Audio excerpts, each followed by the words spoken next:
সিলেটে অদৃশ্য শক্তির জোরে বহাল তবিয়াতে দুই মামলার আসামি ডিবির সাবেক ডিসি তাহিয়াত। বৈষম্য বিরোধী ছাত্র জনতার আন্দোলনের সময় সিলেট মহানগরীতে তৎকালীন ক্ষমতাসীনদের দোসর হিসেবে কাজ করেছেন যে কজন পুলিশ কর্মকর্তা এবং কোনো প্রকার আইন কানুন ও বিধি বিধান অনুসরণ না করে বর্বরোচিতভাবে নিরস্ত নিরীহ ছাত্র জনতার উপর নির্বিচারে গুলি চালিয়ে আহত ও নিহত ঘটনায় জড়িত তাদের একজন হচ্ছেন মহানগর গোয়েন্দা বিভাগের সাবেক উপকমিশনার তাহিয়াত আহমেদ চৌধুরী। তার বিরুদ্ধে ভুক্তভোগীদের অভিযোগের অন্ত নেই।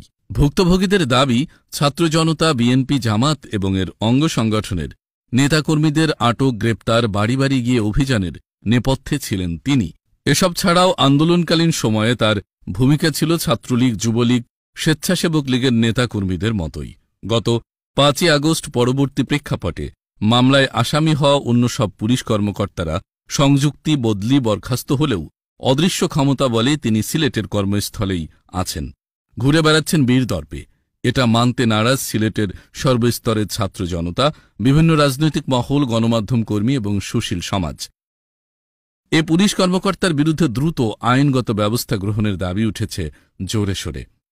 বিএনপি জামাতের অঙ্গ সংগঠন, ছাত্রদল, যুবদল, স্বেচ্ছাসেবক দল, ইসলামী ছাত্র শিবিরের নেতাকর্মীদের সাথে আলাপকালে জানা গেছে, গুলিবর্ষণ, হামলার ঘটনায় অভিযুক্ত রাজনীতিবিদ ও পুলিশ কর্মকর্তাদের বিরুদ্ধে একাধিক মামলা দায়ের হলেও এখন অবধি কেবলমাত্র এএসপি, এডিসি দস্তগীর ছাড়া কোনো পুলিশ সদস্য গ্রেপ্তার হননি।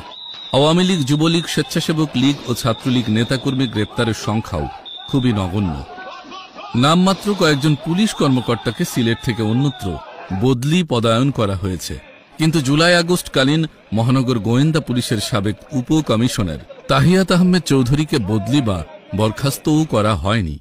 ডিবির ডিসি থাকাকালীন সিলেট মহানগরীর বন্দরবাজার, চৌহাট্টা, শোবিদ বাজার, পাঠানটুলা, আখালিয়া এবং শাহজালাল বিজ্ঞান ও প্রযুক্তি বিশ্ববিদ্যালয়ের সামনে এসএমপি উত্তর বিভাগের সাবেক ডিসি খুনি আজাবাহার ও এডিসি দস্তগীরের সাথে ডিবিসিআরটি টিমের নেতৃত্ব দিয়ে স্বয়ংক্রিয় অস্ত্র দিয়ে গুলি করে শটগানের সীসা দিয়ে হতাহত করেছেন কয়েকশো ছাত্র জনতা, যাদের মধ্যে কয়েকজন চিরতরে হারিয়েছেন দৃষ্টিশক্তি এবং অনেকেই অদ্যবধি শরীরে বয়ে বেড়াচ্ছেন সীসা পিলেটের অস্তিত্ব নিয়ে ভয়াবহ যন্ত্রণা আর অসুস্থতা।